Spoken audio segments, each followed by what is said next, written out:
Page 29, Little Bo-Peep. Now I want to mention here on these finger drills also, if you're doing them, I don't teach them, I don't encourage them, I like to use the pieces. But if you're doing them, first off, keep it slow. Keep it really, really slow. Your speed, just don't try and go fast. And keep it steady and even, a steady beat. I recommend also that you let the wrist flex just a little bit on each note. Not a lot, just a little bit on each note. Because I use weight to push the notes down, the weight of the hand and the arm, and I let the wrist flex each time I do it. You can't really see it very well in the camera, but I'm just flexing on each of these. And I encourage you to get into the habit of doing that. It will come in handy a little later on. Now for Little Bo-Peep. This is both hands playing together. 3/4 time. Think we can handle. We've had everything here. You're using the new notes in treble clef we just had, so I trust you know those. However, we are moving the hand around a little bit, so we got to deal with that. Let's take it one hand at a time and make sure we got the rhythm and the notes and all that okay. So the right hand, you're starting with third finger on E. Put your hand here. You don't need that 2. 2 measures later, you see a 2.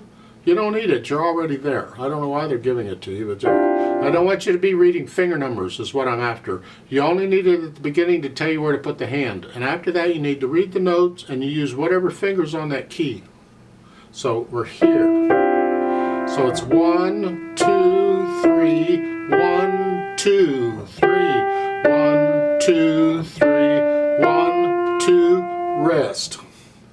Now, for the next measure, we got to be on third finger on this E up here. We're in this position. So we came from here to here. You got a 1 beat rest to get up there because you don't mess up the beat because you move the hands around. That's a no. So the last measure, the first line, you're here. 1, 2, rest. During the rest, you come up. So you're here to here. 1, 2, rest, and then you go up here. 2, 3, 1. That's just tied, so you hold it down for 5 counts, and during the rest you come back down here. The last line,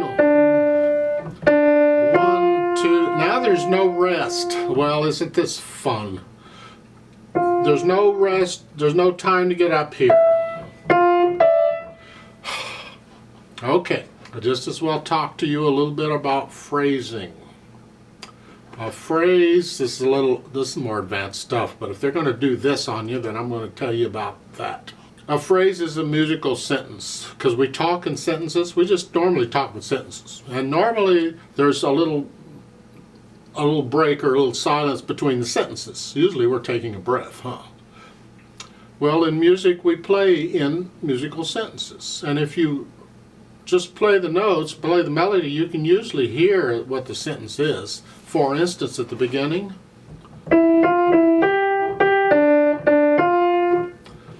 that sounds like that could be a sentence. It's not a very good one, but okay. And then the next, that's like the reply to it, but it's another sentence. And then another one, and then, so it's like different sentences. Well, between the sentences in music and piano, we lift up. It's like taking a breath, just a little lift up. So here in the last line, between the second and third measure, here, I'm going to lift up for the, even if I didn't need to move, I'd lift up.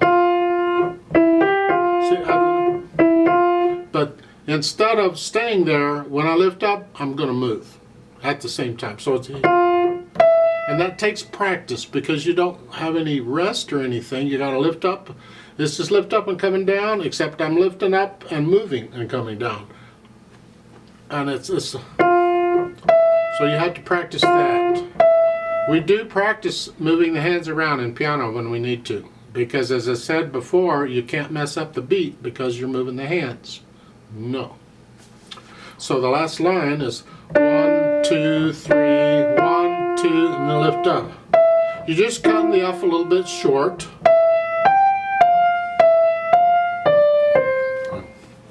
Let's try the right or left hand. Right, left, whatever. I don't know. It's this hand here. Second finger puts us here. 1, 2, 3, 1, 2. This is fun. 1, 2, 3, 1, 2. Rest. Well, this is about all we're doing here. Let's go down to the last line. 1, 2, 3, 1, 2, 3, 1, 2, 3. Well, at least the left hand's not moving around, so you can focus more on what the right hand is doing. However, when you go to put the hands together, that's usually a whole nother adventure. So here, third finger here and here, we're here. We're all on top of each other again. Well, just come out here and get the thumbs out of the way. You're sort of here. And again, when you first put the hands together, you're liable to hesitate. That's okay. That's fine. We just want to know the notes in each hand that go together. That's it. It's here, and then here, and then here, and here. During the rest, the right hand's got to come up, so now it's here. And during the rest, right hand's coming back down. See, so you go through and put the hands together and get so they're working together, and then go back through those hard parts where you're hesitating and work out the hesitation. So it is a steady beat. Doesn't matter how fast you go, but it has to be a steady beat from beginning to end. Once you have that, now take your time with it. It could take a week or more. It doesn't matter how long it takes. And once you're satisfied, you can play it, at least slowly. Then come back to the video on the play with me and play it along with me. I'll give us 3 counts. Let's play it together slowly.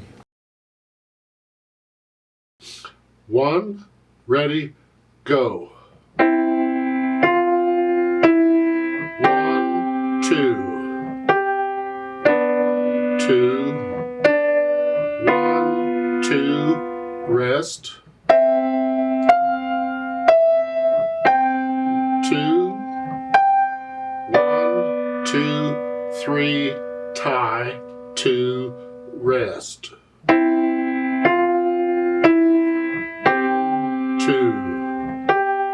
1, 2, 1, 2, 3.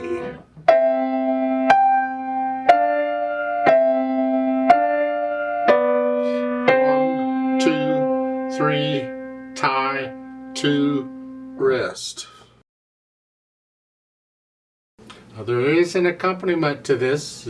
See it in the little notes up there? I'd like to play that, and you play what you just played, but I want to speed this up a little. Just a little, not much. So I'm going to give us 3 counts, and let's play it together. 1, ready, go.